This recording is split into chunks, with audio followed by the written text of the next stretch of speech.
Hey guys, Gaia Guys back at it once again with more Gaia gear. This time it'll be part 4 of my breakdown series, and this time we'll be skipping much of the formalities and diving back into the story with episodes 9 and 10. For a small recap of what's happened so far in the last 2 episodes, Afranche had his first experience in space, and we saw our heroes meet up with the rest of the Metatron fleet, and boy do they have quite the arsenal. Afranche decides he wants to learn what it's like to be a space noid, and he and the crew depart on a voyage back to Hellas. There, Afranche learns of the horrible things that the colonists are living through. He and his friends encounter some of Krishna's old friends, and we get to see from their perspective as to how things are for them. The two are street punks, and they seem to have quite the emotionally charged conversation about their views, to say the least. The heroes are tracked down by the Manhunters, and Afranche is hit by a car that belongs to Captain Dargle himself. Afranche falls unconscious, leading him to being captured in the end. Now, with that recap done, let's see what happens with Afranche when he meets Dargle for the first time, and the very intriguing encounter between these two characters upon their first meeting. All images and characters are owned by the respective companies and creators. Episode 9 picks up shortly after where we last saw Afranche. It seems he's woken up, but doesn't remember how he ended up where he is now. He wakes up in a comfy bed inside the personal offices of Dargle. The place is peaceful, serene, and lush, with green plants and birds chirping, but nonetheless brings Afranche a feeling of uneasiness. The place is comforting, but almost too much so. The doors to the room open, and Lieutenant Marissa enters with food and medicine for him. Afranche says he's sorry for troubling her, but Marissa says that it's no problem, and that she should be the one apologizing to him, as she was the one who hit him with her car. Afranche says he should have been paying attention to where he was going, and Marissa asks if he's feeling well enough to walk. Afranche says yes, and Marissa guides him through the building, as she would like Afranche to come and meet the owner of the estate. As Afranche walks the halls, he's amazed by the size of this mansion. It's not like any building he's ever set foot in before. It's grand, majestic, like a palace for a king. As the two make it into the main office chamber, Marissa introduces Afranche to the man who pulled him to safety. John Dargle, that being. When Afranche enters, he's blasted by a rush of loud, classical music from the captain's vintage phonograph. As Afranche is introduced to him, the young man can't help but make the connection that this is most likely the man who leads the entirety of the Manhunter forces. The very man that Afranche has been told is the one person opposed to Metatron's mission, and the man who commands men like Urian. The captain asks Marissa to go and get them something to drink while the two chat. As the woman leaves, Dargle asks Afranche to come with him outside onto the balcony. When Afranche comes out, he's amazed by the beauty of the view. The mansion rests on the very edge of a massive forest at the very end of the colony. When the captain asks if this is the first time he's ever been on Hellas, Afranche hesitates and says that it isn't, hoping not to give away any secrets to the captain. The captain then says that he was originally going to look into his identity, but since he didn't have one, the captain says he'd most likely arrest him, as he has the authority, but chose this time to overlook it, for the sake of apologies for hitting him with the car. Afranche says thank you, but the tone of the conversation shifts, as Dargle seems he has a few more questions. He asks Afranche if he's snuck into Hellas from another colony. Afranche says yes, and this leads Dargle to beg the question if Afranche has ever been down to Earth before. Afranche lies again, saying that he hasn't, and the captain is quick to ask if Afranche has ever considered the idea of going before. Afranche tries feigning interest and says that it had never crossed his mind, as he says he's heard it's far too polluted for anyone. Dargle, on the other hand, tells him that it's not as bad as he thinks. The Earth, over the past decades, has actually slowly begun to heal itself from its damage.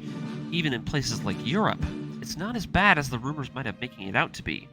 And unlike this colony, the places where Dargle visited, there seems to be a vast quantity of beauty now sprouting from its surface. The winds down on Earth are far better than the fake ones in a colony he finds, that they only really end up persisting the filth of humans in the air. Dargle then wonders if Afranche understands what he means when he says that. Afranche says he thinks so, and Dargle says that it is his dream to return there someday, that Earth is beginning to recover, and possibly with more people lending their efforts, they might be able to accelerate it and save it. It is here that Dargle reveals his plans for the Earth Sphere to Afranche, that the time has come for those humans who were forced to leave Earth and live in the colonies to return, that through humanity's combined efforts, they will save the planet once they return home, that his Earth reverse immigration plan will achieve this. Dargle asks if Afranche thinks if this is a great idea as well. Afranche, however, isn't convinced. He and we, the audience, know that this idea would be completely catastrophic for the planet, that if all the colonists returned to the Earth, the pollution would only worsen and the Earth would be destroyed with such an act. However, this is where Dargle figures out Afranche's lies, asking him as if he's seen such pollution firsthand. Afranche tries lying by saying that he read about it in some books, but Dargle doesn't buy it. Marissa enters with their drinks, and the captain orders her to leave them on the table. As Dargle goes over to pour himself a glass, he tells Afranche that he's familiar with the myth about the NEWTYPES, that it's humanity's destiny to leave the Earth behind, so that it may be able to recover in the end. But that even though he thinks such an idea would be great, he still believes humanity's presence on the Earth can remain as it heals. He then says what the big deal should even be, that because Earth has gravity? Afranche is confused about this though, as he himself doesn't know the principles behind the NEWTYPES, and that by abandoning Earth's gravity that they will achieve their rebirth. Dargle, however, states that it is truly impossible for humans to escape gravity, that they even tried to replicate Earth in this facet when they made the colonies. This idea baffles and saddens Dargle. Afranche then pulls a play out of Bonager Lynx's playbook of NEWTYPES, and says that even so, that what he's envisioning is going to become a problem for the rest of humanity if they all end up returning all at once like Dargle suggests. Dargle cuts him off though, and we're given a more specific idea of what he wants. That he's not asking for all of humanity's return, but what he wants is a select few million to come back amongst the citizens to return and begin making the changes for the rest of humanity so that they can come back eventually.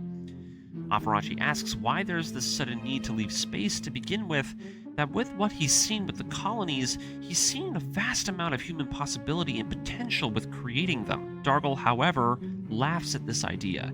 He didn't realize he'd be talking with such an idealist about this, but in all seriousness, he should really be looking at what kind of potential he's talking about. That with all those people living in the colonies, they all lack the ideals that make them such beacons of potential. But Dargle, however, is different. He has his own ideal and his own personal vision. In the way that intellectuals like Metatron force such hopes upon the common people as an act of tyranny, and that idealists like Afranche, who instill such ideas of blind potential, cannot be permitted to lead humanity towards its destiny. That the failure of revolutions and movements is that they always fail in their core principles. That once humans are brought to their base instincts, they will cry out against those who try to change the system. Something intellectuals will never be able to understand. Men who believe that dying for something so unattainable is the only way to live. Afranche then asks why they can't die for something like this, but Dargle says that it is impossible. He would lay his life on the line for his own vision, and maybe Afranche for his own, but he knows the majority of people wouldn't do the same for another. That if Afranche can't understand this truth, he won't make any real change for the rest of the world. Dargle then tells Afranche that he too knows the legend of Char Aznable, that because he too led an independence movement, he fell in battle and was lost to time. He then states that Char was another person like Afranche, and he knew from the beginning who he was. When the two both confirm that they both knew of each other from the beginning, Dargle is quick to point out that he could tell Afranche wasn't ordinary from the get-go, and he could tell there was some kind of power resonating from him when they met. Afranche asks why Dargle told him his whole plans, and Dargle says that the plans are almost complete and there's no more need to keep it a secret from anyone. That once the citizens learn of the possibility to return to Earth, they will no doubt flock to the Manhunter's cause. Afranche states that Metatron won't fail, that as long as they fight, the shining potential of humanity and its future will endure. Dargle bites back and states that that same idealism Afranche speaks of was the very reason for Char Aznable's demise, and there is no doubt that Afranche will make the same mistakes that he did. Afranche, however, says something incredibly profound, one that really resonates with Afranche's character, that because Char made those mistakes, that is the reason Afranche will be the one to do it again, and properly and correctly this time. It is here that Dargle finally understands Afranche and the intentions of this Char clone. The scene ends with Dargle's guards entering the room with rifles aimed, taking Afranche to be further interrogated at the Manhunter headquarters. Later, in the skies above Grenz, Urien and Lila are above the city testing out the improvements made to their man-machines. Urien himself finds this Brahm texture to be incredibly agile and maneuverable thanks to the adjustments. Lila even jokingly asks if Urien could even be able to take down a new type with it. Urien thinks he can, and the two laugh about it. But as Lila asks why Urien chose to do the flight tests inside the colony, as it's incredibly cramped for the machine to be testing itself here, Urien says that this is one of Dargle's requests, saying that when they return to Earth, they're going to need some experience with these new models under the influence of Earth's gravity. This colony will be the best way of simulating those effects. When Lila says that there won't be much of a difference by doing so, but Urien states that she's going to change that sentiment when they actually go there. Lila says fine, and the two quickly receive the orders to go investigate something that the Manhunters managed to find while they were out. It seems Dargle's men managed to find the Spacius, that it's been sitting docked at the spaceport this whole time. With the two receiving the orders, they soon head out. Soon after, we cut back to Joe and Krishna. The two have made it back to Entos. Krishna tries to reach out to the ship, but the Minovsky particles are too dense for them to get a signal. They hope that Afranche has made it back to the port, but they aren't sure, and they have to go back to the ship anyways if they want to meet up with him, not knowing that he's been captured. The two ask Ento to watch out for Afranche and to let them know if he ends up showing up after they leave. Ento agrees, and the two head off for the spaceport. But before they can leave, Messer enters the room with Ray, the two joking that Krishna seems to be down a man now. Messer asks whatever happened to Mr. Blondie, and Krishna frantically asks what happened, but Ray stops her and says that the way she's panicking is no way of asking for information from them. Krishna takes a deep breath and asks where he is, and the two still make jokes about Afranche just disappearing. Joe then yells at the two, saying that this isn't the time for jokes, and tells Krishna that they should leave, but Messer reveals to them that Afranche had been kidnapped by the Manhunters after their attack. Krishna asks if this is true, and Messer states that his own sources have never been wrong, and that it's their decision to believe them or not. When Krishna says that they should head back to the ship, Messer stops them and says that the spaceport will be too dangerous now that they've been caught onto, but that hopefully the captain and the others might have managed to escape before the Manhunters found them. When Krishna and Joe panic, with Joe saying that it was all his fault since Afranche was behind him when they ran, she asks what they should do now. Joe says that their only hope now is probably making it off the colony on a public transport. But Krishna says that they shouldn't do that, and it's their job to look after Afranche, to protect him, and they can't just run away and abandon him with the enemy. Afranche saved Krishna when she was being held hostage in Hong Kong. Now this is her turn to return the favor. When Joe says that that's insane, and that back then they had the GAIA gear with them when she was captured, Krishna says that if they don't have the GAIA gear, why not find another man-machine of their own? This place is the headquarters of the Manhunters. There must be one that they can use to rescue him. When Messer jokes about how Krishna herself is going to pick a fight with the Manhunters, Krishna turns to him and asks for his help. The man is taken aback by her words, and he asks why on earth he would do that. Krishna says that if Afranche were to be captured, then surely Metatron would fail and would be wiped out. That with all their efforts to save the Earth, who would lead them in the future? Ray herself says that the two should just go, but Krishna repeats the words that Afranche spoke to the two of them, that if the two remain as ignorant as they have been, then all they're doing is just helping the Manhunters in the end. Ray herself gets pissed off by Krishna's rantings and almost strikes Krishna with one of her biker chains. But amazingly, Messer grabs her by the arm and stops her. Krishna says that she's going to help Afranche regardless if they help or not. But Messer answers her, saying that he will help them. Ray objects to this, but Messer tells her to shut up, and that he's going to do the right thing. Krishna asks if he's really going to do this, and Messer says yes, but that he's not doing it for her. Rather, he really just wants to settle things with Afranche, who was being a wise ass to him earlier. That once they get him out, he's going to give him a good punch to the face for talking down to him. When Krishna complains that he's still acting selfishly, Messer laughs and tells her that he'll be back. He's got to get some stuff if he's going to be picking a fight with the Manhunters. He tells Ray to stay with the others and runs off. Joe then asks Krishna if it's a good idea to trust him. He does seem to have fighting experience, but he's not sure if they can rely on him. Ray is quick to point out that they don't really know anything when it comes to Messer. He's actually a pretty tough dude. He actually runs everything down here on the streets. He's good at finding jobs for people and is really good at settling things when there's a problem. He lends money to those in debt and takes care of their issues. That in reality, he isn't as brainless as he comes off as.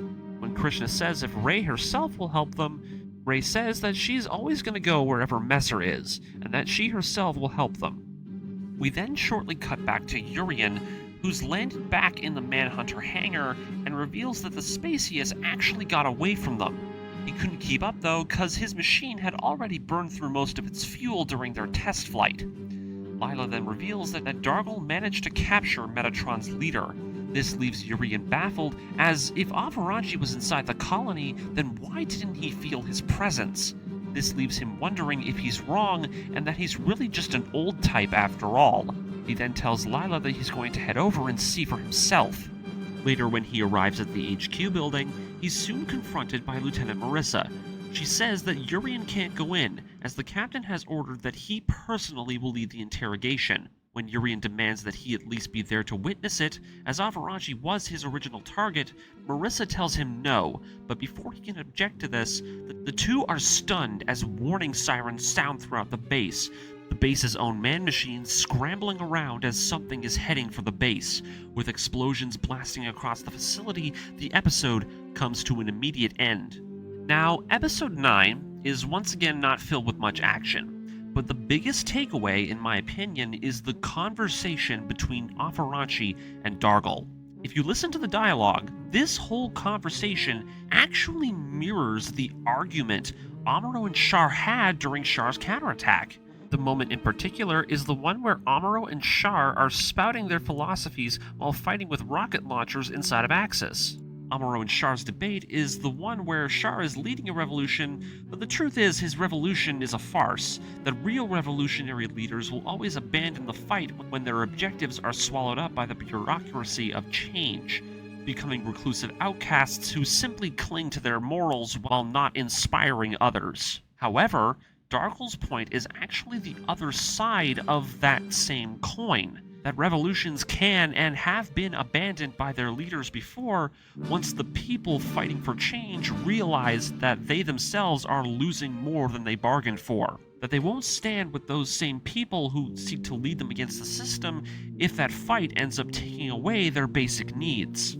Dargle himself even goes a step further and shows us just how extreme the philosophies of an old type can become. That we've seen characters who don't believe in new types, but Dargle instead completely understands the idea of this idea of revolution, but is actively working to eradicate the very concept from humanity itself. And God, is that so much more interesting and terrifying for the motives of a villain. You have all these villains, right, in media that spout this nonsense about human evolution and blindly achieving that next step through diabolical means, but Dargle is not that. He's fully aware and respects the idea of new types and the belief that they could bring change, but is totally under the belief that that is not the next step for humanity and it is not their true destiny. So much so that the man actually makes a good point for the concept of reverse Darwinism for human de-evolution. His plans are really scary, and hearing them for the first time, you actually for once are legitimately afraid of them, something that I've never experienced with another Gundam villain and their plans. You have all these cartoonishly evil villains in Gundam, like Girin, Haman, Glemmy, Iron Mask, the Jupiter and Zanskar empires, who all do evil things and try to justify it by blaming the system that tries to control them. But B. John Dargle actually has a believable and actually dangerous plan that could actually destroy the planet, supposedly in a worse way than a colony drop ever could. Think about it. Someone found a way to destroy the planet in a more deadly way than just dropping an asteroid or a city on it. And it actually would work, because it just involves bringing people back to Earth. Phew. If you guys haven't noticed now, I really like Dargle as the big baddie of Gaia Gear. He's really cool. But now that that's over with, let's dial it back and go see how our heroes are going to get Afranche out of this mess. Episode 10. We cut outside to Messer. It seems he's managed to round up some of his gang members, and the whole group is attacking the facility entrance, firing mortars at the gates on armored buggies. It seems that what Messer went to do was he gathered all the members of his gang and they cracked open a stockpile of illegal weapons they'd stolen from the Metatron facility when they were originally raided by the Hunters. His gang is now causing some chaos for the Hunters so that they'll send out their man-machines away from the base. Messer thanks his buddies over the radio, and together he and the others sneak into the base via the underground tunnels. When Ray asks why on earth they're going in themselves, Messer replies that they'll be fine. They all managed to get some disguises, and the team are all going into the base dressed up as maintenance workers. They all then agree that with all this chaos, that this is their chance to go capture a man-machine. Krishna then asks Messer if he himself knows how to pilot one, and Messer jokes that there's nothing he can't do.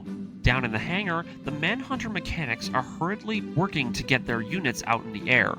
When the group arrives, they see that the man-machine pilots haven't arrived yet, and they all take this as their chance to go for it. Joe and Krishna heading together, as well as Messer and Ray all jumping into two Gussas sitting in the launch bay, Ray choosing to sit with Messer as Joe mans his own stolen unit with Krishna. As the two hoodlums enter the machine, they scramble to get the machine going, as this is still their first time Messer has ever manned a man-machine before. The work crew's yelling at them to get out of the machines, Messer and Ray themselves being amazed by the amount of high-end electronics that are built into the unit. As they all step out of the hangar, Messer trips his machine and falls over, leaving him frustratingly struggling with the controls. Joe tries helping him up with his own Gussa, but Messer yells and says he's fine. Joe tells him that this isn't the time for stubbornness, and Messer finally agrees, with the two Gussas launching into the air.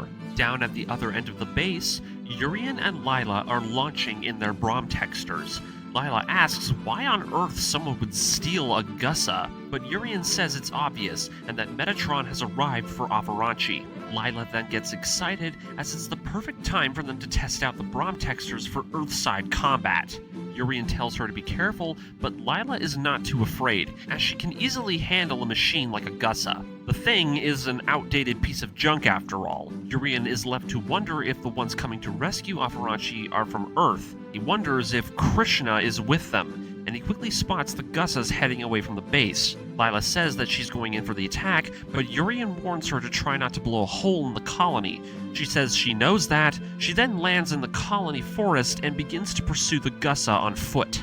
Back inside the Gussa, it seems Joe and Krishna have done this to lure them away, that the forest will serve as good cover, since the Bromtexters will have difficulty landing and maneuvering through the woods. Krishna then worries as they themselves don't exactly have enough space either. When the two spot the Bromtexter igniting its beam saber, the two are asked by Messer about how to use the Gussa's weapons. Joe states that Messer shouldn't be worried about using his weapons right now, and that the only thing he should focus on is piloting the machine, that he's had enough of Messer's boasting. Krishna then remembers that Afranche is a new type.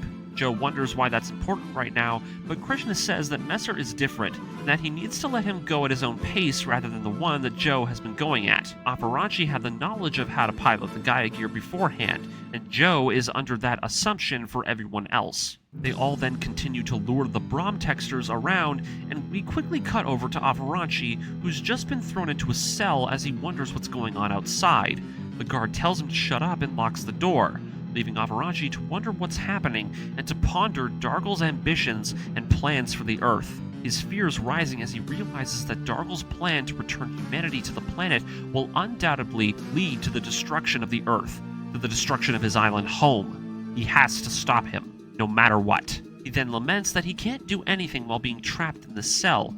He calls out to Everly and wishes that she could lend him her strength. Outside in the air, Lila and Urien have almost caught up to the two stolen Gussas. But before Lila can land a finishing strike, something explodes from one of the base's old factory buildings beside them. One of the buildings that our heroes thought the Manhunters had captured. Lila backs off, and the group witnesses the giant, monstrous figure emerge from the rubble. It rockets towards them in a blaze of thrusters. At first, they think it's another man-machine. But to everyone's surprise, it's actually a mobile suit. This mobile suit is the RX-110 Zoran Soul. It's one of the units that Metatron had in its possession when this whole base was once theirs. The thing is colossal and bulky. Joe is quick to ask who the pilot is over the comms, and it turns out the Zoran Soul is being piloted by Kellen. He says that the Spacey has managed to get away, and that the captain has gone ahead into the base to go rescue Afranche. When Joe asks about the Zoran Soul, it turns out that the machine was left in the factory's storage unit after the Manhunters took it over. The thing runs surprisingly well for being a unit that was originally built 90 years ago. When Kellen asks about their new allies, Joe is quick to point out that they're on their side, and Kellen agrees to help the pair of man-machines. With Kellen revealing their escape plan, the two machines agree to follow the Zoran Soul, and the group scatters as the Bromtexters take aim, leaving Urien and Lila to give chase as their enemies head back towards the base. Back at the base, Marissa asks for Dargle's orders now that the colony has unleashed an attack on the facility. Dargle then orders a full counteroffensive, saying that this is the perfect opportunity to wipe out any of Metatron's allies that still remain in the colony. The captain himself is annoyed with himself, stating that the Manhunters seem to have let their guard down after taking control of the colony, that he can't believe that he let them sneak in and cause this much damage to his plans. Before Marissa can make any sort of objection, the two receive a message from the control tower. It seems Urien is requesting permission to land and that he wants a word with Dargle. When Marissa complains about Urien's defiance of his orders, Dargle says that he'll allow it, and that he will speak with him in his office. When Urien arrives, Dargle asks what the meaning of this is. They are in the middle of an attack, and that this had better be important. Urien demands to know why Dargle never told Urien that Afranche was captured, that he was the man who first encountered him, and that his connection to the young man would no doubt be important to Dargle's findings. But Dargle responds that that is the exact reason that he didn't tell him, that with Urien's growing hatred for Afranche, that his emotions would cloud his judgment when it came to their plans for him. Urien himself asks then why did Dargle say that Afranche was an obstacle that he was meant to overcome. Dargle laments that he did say that, but that once he actually met Afranche, that Urien is nowhere near the level of mind or spirit that Afranche himself possesses. That the connection Urien has to Afranche is not a result of their meeting, but rather it seems Afranche's existence fuels Urien's own personal mental complexes. When Urien asks how this is possible, Dargle reveals that compared to Urien, who spent his whole life seeking status and privilege through his efforts, Afranche, on the other hand, simply exudes true nobility through his own dignity and character. This triggers Urien as the man asks if this is all just because of Char's memories. He asks what's so great about them, and what does just having the memories of some famous leader have to compare to someone who's worked hard to achieve the same success? Dargle then asks if this is the reason Urien hates him then, and Urien agrees, as to him, Afranche is an eyesore, and that he will do everything in his power to eliminate him. But Dargle cuts him off, stating that Urien's thoughts on Afranche have clouded his mind, that the obstacle that Dargle meant to overcome wasn't Afranche, but rather his own obsession with him. This in the end leaves Urien quiet, as Dargle laughs, stating that Afranche won't bother him much longer. Urien asks if they plan on executing Afranche, but Dargle says no, and that if they do that now, Metatron will no doubt lead a full-scale counterattack against them, that rather than killing him, he has a better idea. Urien asks what he wants to do, and the captain reveals that he plans to erase Afranche's memories of Char and send him back to Metatron. Urien is amazed as this plan would lead to Afranche being no more powerful than a regular man, unable to pilot a man-machine and unable to lead them. Dargle asks if this will make Urien happy, and at first he says no, and that he regrets not being able to defeat Afranche, and that he would still prefer to kill him with his own hands. We then cut back to a few moments earlier. Afranche is sitting in his cell and watches the Brahm Texter land at the base. When Afranche wonders what's going on, he hears the guard outside get knocked out. The door opens and Afranche is met by Captain Madra. He's amazed as he couldn't recognize him from the disguise. The captain asks if he's okay, and Afranche says he's fine. The captain then hands him another uniform, as the captain plans to use this opportunity to sneak the two of them out of the base. When Afranche asks if the others are okay, the captain says he's not sure, but they need to focus on escaping this base first. As the two make it through the corridors, Afranche asks what all the commotion is. The captain tells him what's been happening outside with Joe and Krishna, that they're engaged in a battle with the local base forces, and that Kellen is here too with the Zoran Soul. As the alarms begin to sound again, as someone must have stumbled across the unconscious guard near Afranche's cell, the two make a break for it and the two run outside into the burning wreckage of the base facility. Back at Dargle's office, it seems the two of them have learned that Afranche has been freed. Urien orders them to lock down the colony, and as he learns from their troops of their last known location, he orders the Manhunters to pursue them. He then monologues to himself, asking Afranche to wait for him, as he still wants to be the person to kill him in the end. We then cut to a short while later, and Afranche and Madra are walking down one of the colony's lower levels, now that they've ditched their disguises. The captain knowing that this is undoubtedly the best place to hide for the moment. As the two reach the first airlock, the captain hands Afranche a normal suit, that what they're going to do now is meet up with Kellen outside the colony. Even though the airlock is miles away, for now they have to navigate the lower levels of the colony where the oxygen is highly limited in this area. As the two head deep into the underground, we then cut over to Urien, who's learned from his troops that Afranche managed to make it through to the repair tunnels below. He then orders that they lock down the entrances, and he is soon met by Lila, who's arrived back at the base with her Brahm Texter. When Urien asks if she took out the enemy man-machines, she laments that they managed to escape via the colony's industrial block. Urien orders her to go secure the entrance, and the episode ends with Urien gathering his troops towards the entrance of the tunnels. He's not going to let Afranche escape, and that at the end of all of this, he's going to kill him no matter what. Okay. Now that episode 10 is done, I get to talk about the thing I've been excited about this whole time. I now get to talk about the Zoran Soul. Now, in the audio drama, it isn't stated, but rather this is something you learn when you get into the larger lore and background details when it comes to GAIA gear. The RX-110 Zoran Soul is one of the coolest things that GAIA gear introduces. Now, keep in mind that the Zoran Soul isn't Afranche's suit, as his will still be the GAIA gear Alpha, but the Zoran Soul itself is a great little piece of expanded and largely forgotten lore. The RX-110 Zoran Soul is a mobile suit that was built in the UC-110s. In fact, the unit has actually made its return in the manga Mobile Suit Gundam F9-10 Fastest Formula. In this manga, which I must point out is a very recent manga series, we actually get to see the chronological first appearance of this machine, that being when the original suit was first built. Now, when you look at these panels, you might ask yourself, wait a minute, these suits look nothing alike.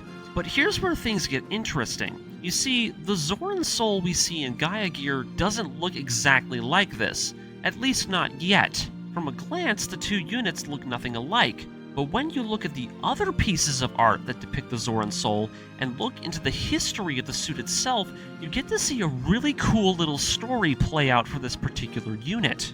The original Zoran Soul we see chronologically in Gundam F90FF looks like this. Very spiky, very Neo-Zeon in aesthetic. This unit was what the original creators at Anaheim Electronics envisioned for it when it was first developed. But after the unit lost out to the Federation's own unit they were building, the Gundam F90, the unit was abandoned and over the decades was thrown into storage where its parts were stripped away over the years. Now, cut to GAIA gear 90 years later, and the unit we see burst out of the abandoned factory, it's still the same unit, but luckily has remained intact well enough to run.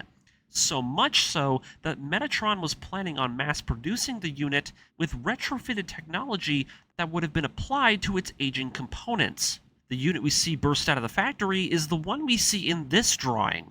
Without all the spiky details covering the whole suit, we actually get to see what the Zoran Soul actually looks like underneath all of its original armor kibble.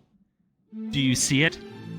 The Zoran Soul before the Metatron's upgrades, the one we see burst out of the factory, is a miniature Sazabi. It's only 20 meters tall, but has all the features of Char Aznable's final battle mobile suit.